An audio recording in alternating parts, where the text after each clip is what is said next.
ये आकाशवाणी गोरखपुर है। अब आप विकास राय से क्षेत्रीय समाचार सुनिए। मुख्यमंत्री योगी आदित्यनाथ ने कहा है कि कई देशों में कोविड के बढ़ते मामलों के बीच प्रदेश में स्थिति सामान्य है।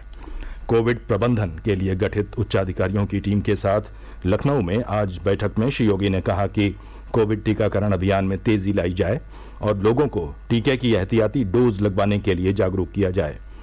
उन्होंने कहा कि प्रदेश में इस समय कोविड के 49 सक्रिय मामले हैं। राज्य में पिछले 24 घंटों में 42,000 से अधिक नमूनों की जांच की गई। इसके साथ ही मुख्यमंत्री ने कोविड की बदलती परिस्थितियों पर सूक्ष्मता से अधिकारियों को नजर रखने का भी निर्देश दिया है। उन्होंने कहा कि पिछले दिनों मॉक ड्रिल में जो भी कमियां मिली हैं उनमें तत्काल सुधार किया जाए। कोविड काल में हर जिले में आईसीयू स्थापित किए गए हैं, उन्हें क्रियाशील रखा जाए। श्री योगी ने कहा कि ऑक्सीजन प्लांट पर 3 तकनीशियन तैनात किए जाएं। मुख्यमंत्री ने कहा कि आने वाले समय के लिए हमें तैयारी सुनिश्चित करनी है। उन्होंने लोगों से कोविड दिशा निर्देशों का पालन करने की अपील की।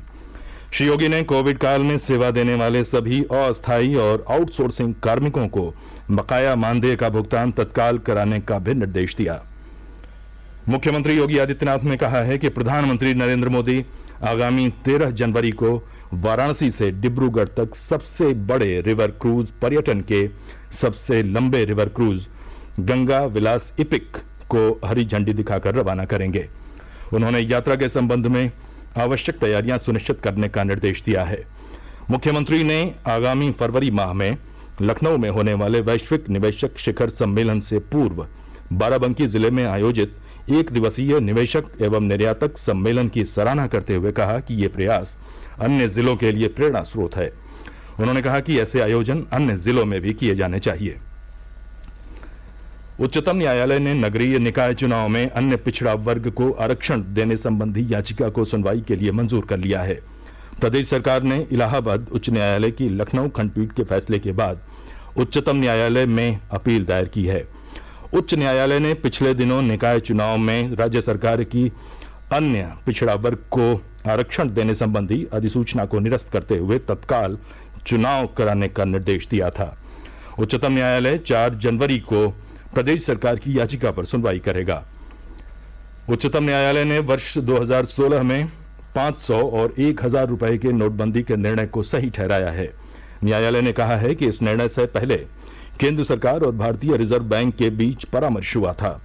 बहुमत के आधार पर फैसला देते हुए न्यायमूर्ति BR गवई ने कहा कि नोटबंदी का उद्देश्य कालाबाजारी रोकना और आतंकी गतिविधियों के लिए धन पर रोक लगाना था। उच्चतम न्यायालय ने कहा कि केंद्र सरकार के नोटबंदी की 8 नवंबर 2016 की अधिसूचना वैध थी। 5 न्यायाधीशों की पीठ ने कहा कि नोटों को बदलने के 52 दिन के समय को अनुचित नहीं कहा जा सकता है। न्यायालय ने 7 दिसंबर को 58 याचिकाओं पर फैसलों को सुरक्षित रखा था। न्यायमूर्ति नागरत्न ने फैसले पर असहमति व्यक्त की। प्रदेश में घने कोहरे के साथ शीतलहर से सामान्य जनजीवन अस्त व्यस्त है। कई जिलों में प्रशासन ने स्कूलों को बंद कर दिया है या उनका समय बदल दिया है। एक रिपोर्ट।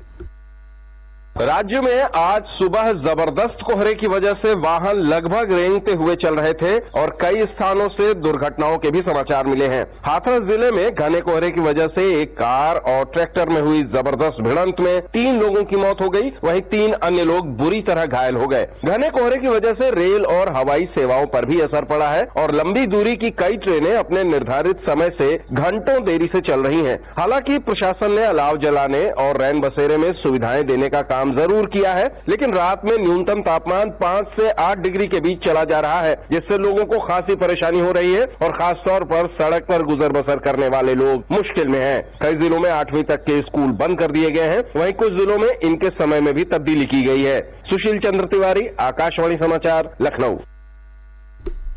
भारतीय जनता पार्टी के राष्ट्रीय महामंत्री संगठन BL संतोष की अध्यक्षता में आज लखनऊ स्थित पार्टी मुख्यालय में भाजपा पदाधिकारियों की बैठक शुरू हुई। सूत्रों ने बताया कि बैठक में अगले वर्ष होने वाले लोकसभा चुनाव के संबंध में चर्चा की गई।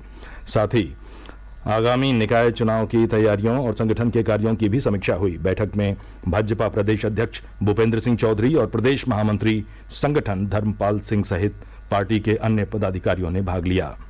समाचार समाप्त हुए। नमस्कार।